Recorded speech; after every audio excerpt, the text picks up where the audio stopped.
we come to both the text, Acts 8, verse 3. This is quite a difficult passage to read. Let me just read it for you. Godly men buried Stephen and mourned deeply for him. But Saul began to destroy the church. Going from house to house, he dragged off both men and women and put them in prison.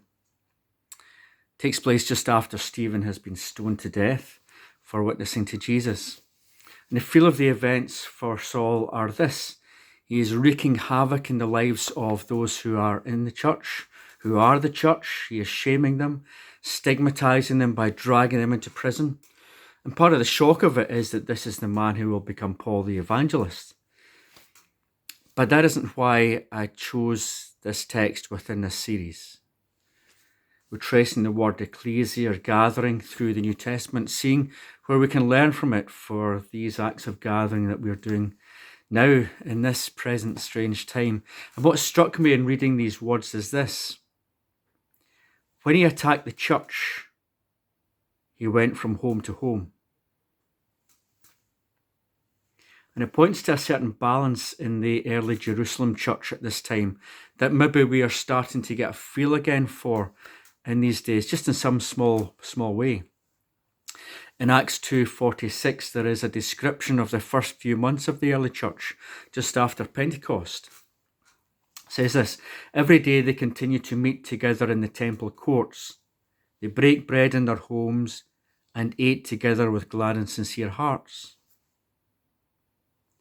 These early followers of Jesus held to two places of gathering: within the temple courts, around all these large colonnades where they would pray and speak and share amongst the crowds, and then in their homes where they broke bread together and shared. And these were events of ecclesia, occasions when ecclesia gatherings happened. And over these last 6 months, it has felt like we're going through this huge rebalancing work of the church towards the home. Each week we gather in our homes, we link through Zoom or live stream or through letters which are sent out each week. Our act of gathering is home-centred at the moment. We're now looking at other aspect, the gathering in the public space of the church, to see what ecclesia might look like when we open again. But for the moment, we have been rebalanced in something of the way of the early church, where gatherings take place in the home and ecclesia is that gathering. This text in Acts 8:3 gives us a valuable moment of reflection on what is going on here, where we are rebalancing our experience of gathering. And what I sense is the intimacy and the vulnerability of it. Saul could have gone to wait in the temple courts for all these early Christians to gather in there. In normal times, they'd been gathering there in the mornings or in the evenings. That public setting would have been useful to him, to his purposes, and quite destructive. But he didn't. He wanted to shame and stigmatize the church, and he went from house to house. He disrupted the intimacy of the gathering where bread was broken and shared. He knew where the homes of the ecclesia were.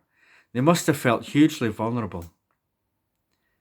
And that's where my reflection is resting for the moment. There is a strange, joyful, different intimacy and vulnerability that is now present when we gather together.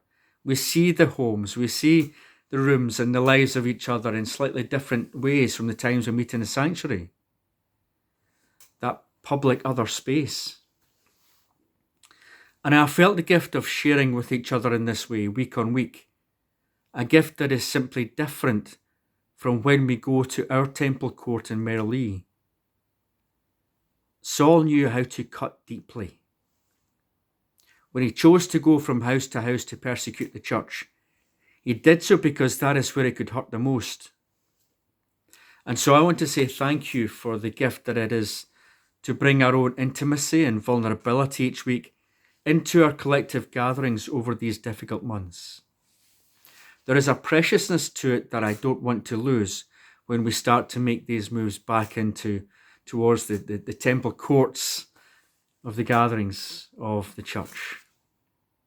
If Saul attacked here in the homes, it means that there was something precious and life-changing about that intimacy and vulnerability of the ecclesia in the homes. And I want to value and give thanks and seek to learn from the gift of this rebalancing of the church in these last few months, even while fully acknowledging just how painful and difficult this has been. And that is my reflection on the words in Acts 8:3.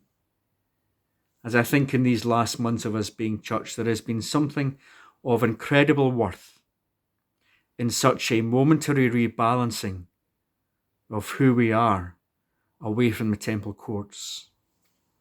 And I want to learn from it and hold it precious. Amen.